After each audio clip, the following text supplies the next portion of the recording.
Hi mga stars! Welcome back to my channel. It's me, Jen, again! And for today's video, it's about budol again because it's 12-12 na. And sasabihin nyo, Sas, di ba nag-all-in budol ka na no 11-11? Ano na naman tong habol mo? Yes, this is a pahabol budol for 12-12 kasi, Diyos ko, kala ko talaga nung 11-11, yun na yung last push ng mga brands. Pero, talaga naglabasan pa rin. Agad-agad biglaan sila for this 12-12, di ba? Di ba? So, kaya naman, ito, papakita ko sa inyo kung ano yung mga pahabol? Pahabol budol ko sa inyo this 12-12. And if interested ka at gusto mo naman magpabudol this 12-12 at or hindi ka push ng maigi nung 11-11, then this video is for you. Okay? And also watch the 11-11 video kasi nandun yung mga all-in talaga. Ito, pahabol to okay? So, panoodin mo muna yon yung 11-11, pero if tapos mo nang panoorin yon at naka-add to cart na yung mga gusto mo doon, ito na panoodin mo, yung pang 12-12 naman. Okay? So, let's start! Taran! Ayan na mga sis! Ito na ang bubudol ko sa inyo. O, diba? Talagang prepared ang sis nyo. Unti lang to, short video lang to kasi isang ganto lang, diba? Pag isang ganto lang, short video lang to. Pero anyways, mag-start na tayo. Halo-halo na to ha. Wala tong ranking. Basta lahat to budol ko sa inyo, okay? So, kung ano na lang unang mabunot ko dito. Raffle lang kung ano unang mabunot. Pero anyways, ayan. Nag-release si Easy ng bagong shades ng kanilang Creme Cheek Blush. Creme Cheek Blush. And I'm so happy do sa mga shades talaga as in. Pero dun sa apat na shades na bago, ang favorite ko is si Purr, at saka si Slap. Ayan. Swatch ko sa inyo kasi sobrang ganda talaga niya. And ito yung mga shades na gusto ko talaga Alam mo yun? Tinatawag ang pangalan ko. Ses Jen. So, ito si Purr. Actually, gamit ko si Purr ngayon. Purr. And then, ito si Slap. Yan. This is Purr and this is Slap. Sobrang nice niya. And alam niyo naman na love ko tong Creme Cheek Blush ni Easy. Ever since like Baby Girl, diba? Safe Word. Yan yung mga bet lalo kong mga shades sa kanya. So, ayan, nag-release sila ng 2 more shades. And I super love these 2 shades. Si Purr and also si Slap. So, try nyo din mga sis. And also naman si Illicit and si Undress. Maganda din naman siya. Mas bet ko lang tong dalawa. Sila yung top 2 ko. May top 2.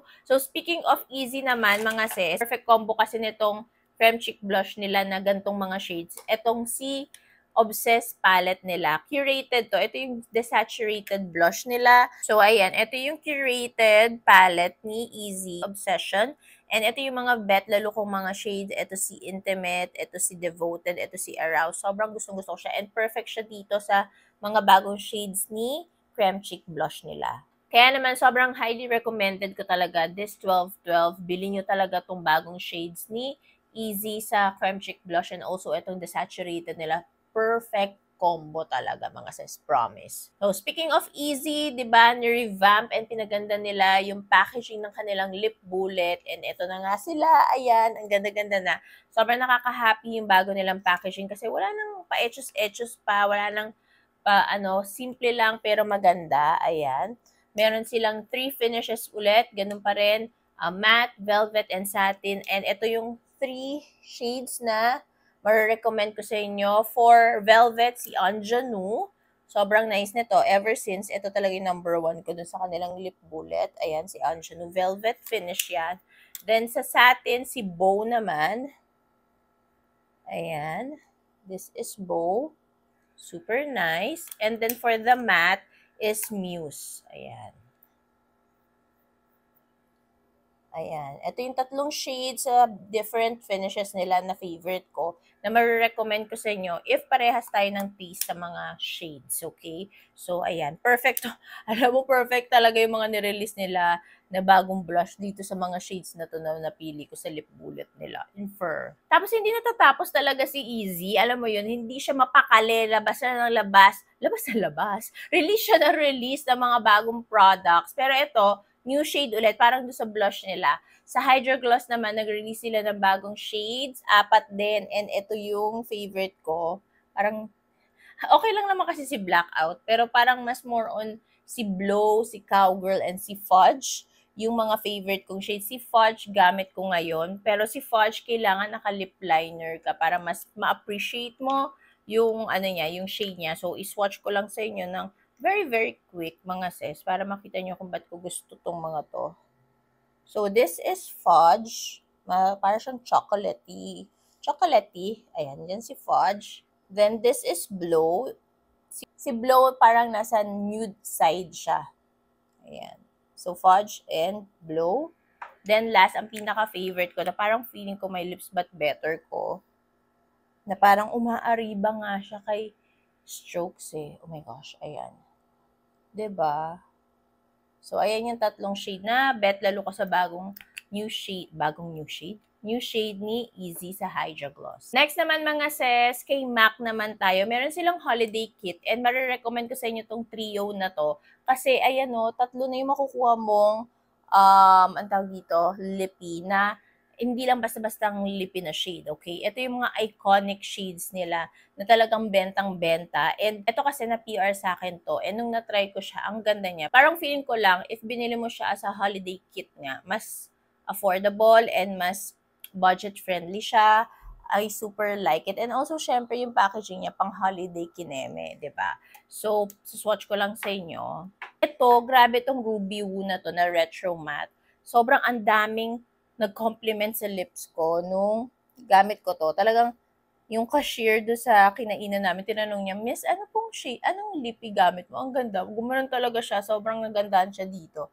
Ayun no, parang kahit wala kang makeup, ito lang nilagay mo, bugs na agad. Oh, 'di ba? Super nice. Ayan yung unang shade dun sa trio. This is Ruby Woo Retro Matte Lipstick. Then second shade is this one, Stay Curious. Powder Kiss version naman to, mga sis. Sobrang nice din ito. Ayan o. Ganda din niya, di ba? Then last sa trio, ito very, very popular to, si Teddy 2.0. Ayan. Nung nakita ko siya, parang, maganda ba talaga to? Pero nakita ko parang sobrang sikat siya. Pagka-apply ko sa lips ko, wow, ang ganda nga. Ayan. Ito yung tatlong makukuha mo dun sa holiday kit nila. I'm not sure kung meron pa sa Lazada. Parang wala na ata. Pero sa stores nila mismo, may mabibili kayo. Meron mga sis. So, try nyong ito ang bilhin para mas affordable and mas cute siya sa collections nyo. Okay, 'di ba? Ang ganda ng packaging. Yung normal packaging kasi ni MAC ganito, 'di ba? So, pag binili mo siya as holiday kit, ganito yung color niya. Ang ganda. Naman sa lippy pa rin tayo. Ito yung Romand na water tint. Dewy Full Water Tint. And ito yung pinaka-bet ko na shade 03. Ay, nako. In love ako dito. As in, wala. Wala ko masabi kung hindi. Ang ganda. Ang freshness ko kapag gamit ko itong lip tint na to, water tint na to, I like it. I highly recommend it. Alam nyo na yan. Ilang beses ko na din siya nagagamit sa Get Ready With Me ko ngayon. Lalo na kapag madali ang Get Ready With Me. Tapos gusto ko fresh lang. Ito talaga yung ginagamit ko, mga sis. I highly recommend this. Next naman is from Romand pa rin. Ito yung kanilang blush. Nakala mo wala kang nilalagay pero meron. It's Better Than Chic in the shade N02. Bagong shade nila to. And na-try ko na to sa TikTok. Ay nako, kala mo lang wala kang nailalagay. Pero pag na-apply mo na siya sa cheeks mo, ang fresh, ang lakas mako-Korean talaga. Ayan siya, oh. Ganyan. So, parang kala mo wala, pero pag na-apply mo na, boom, boom pao talaga. Ang freshness and parang Korean vibes ka lang, mga sis. Next naman is from Kaleidos Makeup. Ito, pinadala din sa akin and na-amaze ako sa kanilang lip glaze, mga sis. As in, I love it. Like this shade, si Pink Marquise or Marquise and Elixir. Yan yung mga bet lalo kong shades. Watch ko sa inyo, mga sis. Sobrang ganda niya. As in, ano ba, paano pa ba natin siya sa swatch? Dito na lang. Ito si Pink Marquise. Ganda. Tapos ito si Elixir. Sobrang ganda niya. Lazada available to, mga sis. Yung mga links, I will just put it sa description box. Pero ayan, ang ganda niya. Tapos, ang lightweight lang niya sa labi. Hindi siya mabigat. Kahit gloss siya or lip glaze siya, hindi siya mabigat. And ang ganda-ganda niya ng ata. Teka lang, papakita ko sa inyo si Elixir. Wait. Ang ganda, oh.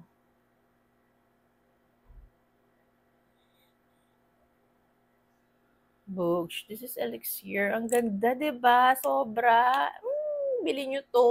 Next na kay Kaleidos Makeup pa rin tayo. This is the hype na trio palette na pang contour ni Kaleidos Makeup. Contour trio nila and ay, nako, ang ganda. Gamit ko siya ngayon sa pang nose contour ko. And I highly recommend this palette, this trio. Ang ganda-ganda niya, Amazables. I love it and it's long wearing. Then, hindi siya mabilis mahulas.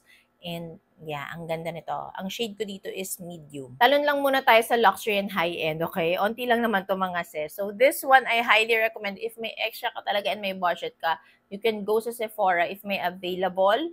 Pero madalas sold out siya, kaya hindi ako doon nakabili din. Lalo na Black Friday ko to binili para sale talaga. Kasi maharlika siya, mga sis, parang 6,000 plus siya as a palette. Pero grabe naman, ito siya mga sis. So, this is the Hourglass Ambient Lighting Edit Unlocked in Jellyfish na palette. And Diyos ko, napakaganda. O, pwedeng eyeshadow, pwedeng blush, pwedeng highlighter, pwedeng finishing powder, bronzer, lahat, face palette, bugs na bugs talaga. Ang ganda din ng atake niya. Wala akong masabi sa ganda niya, mga sis. Ang ganda-ganda nitong palette ito. And I love it. Sobrang worth it niya. Yun lang yung masasabi ko sa inyo. Kaya if may budget ka, go, push talaga bilhin nyo, mga sis, para ma-experience nyo kung paano ang luxury and high-end makeup. Ibang-iba talaga pa rin. Next is from Hourglass din. Ito, grabe. Number 1 concealer ko siya ngayon for high-end luxury. Natalo niya si NARS Soft Matte. Nakakaloka. I love this. It's amazing. Lalo na sa mga momshies or titas of Manila dyan na medyo may mga fine lines na ganyan. Mas na-emphasize kasi ng ibang concealer yung mga lines natin and yung creasing, di ba? Pero ito, Amazables, para siyang magic talaga mga sis. So, try it.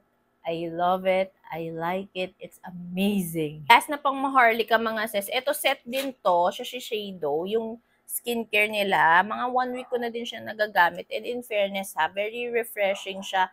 And alam mo, parang napapa-blooming niya talaga yung skin ko. Kasi this past few weeks, hindi ako nakakapunta sa Juan Adela kasi nga hindi nagmamatch yung schedule namin. Parang may event or may sandamakmak na tawag dito, collab ako, kaya hindi makapunta doon. Pero anyways, ayan, ito nakakapag-boost siya, nakakapag-refresh ng skin ko and naliless yung, alam mo yun, pag-trigger ng mga pimples.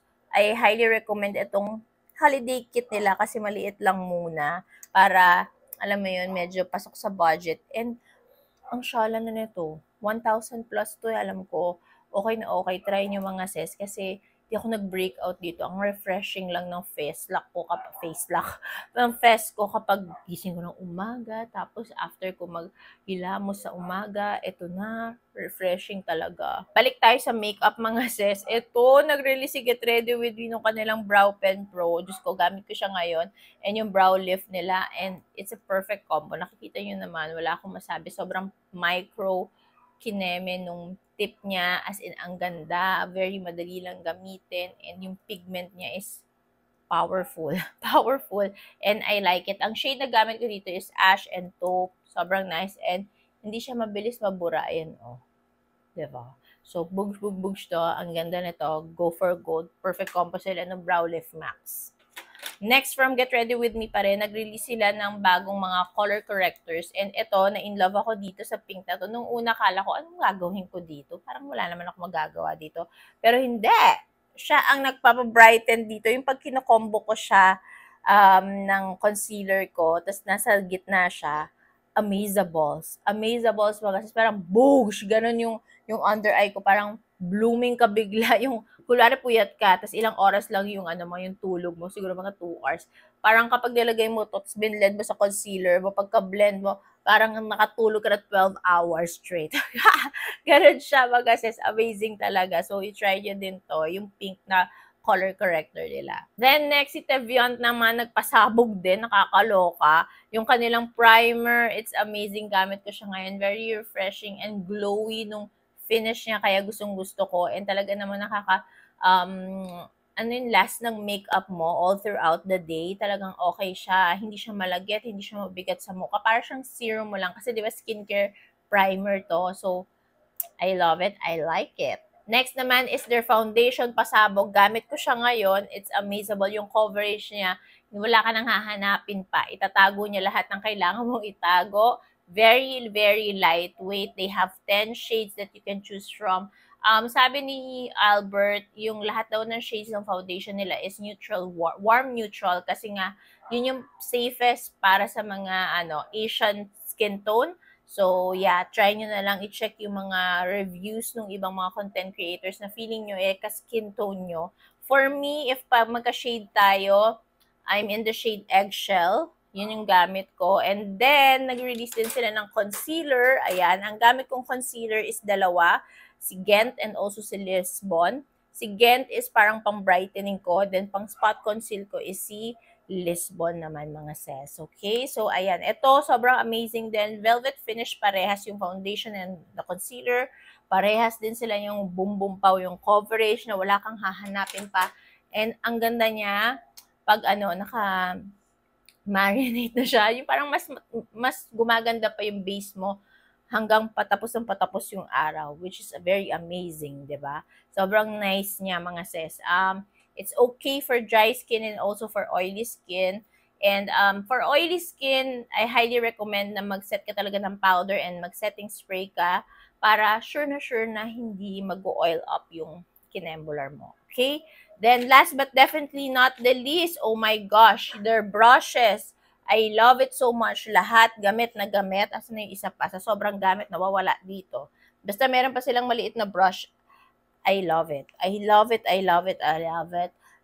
Itong dalawa gamit na gamit ko to. Super love. As in, speechless. Ganon siya kaganda. So, ayun. So, ayun lang mga sis. I hope makatulong sa inyo itong 12-12 Boodle Recos ko. So, ayan. May guide na kayo kung ano mga i-add to cart nyo. And then, check out for 12-12. Bahala na kayo. Okay? So, tinulungan ko lang kayo. Nagmagandang loob lang ako. Nagmagandang loob. Pero, ayun lang. Thank you so much for watching. Don't forget to like, share, and subscribe on my channel mga sis. Bye!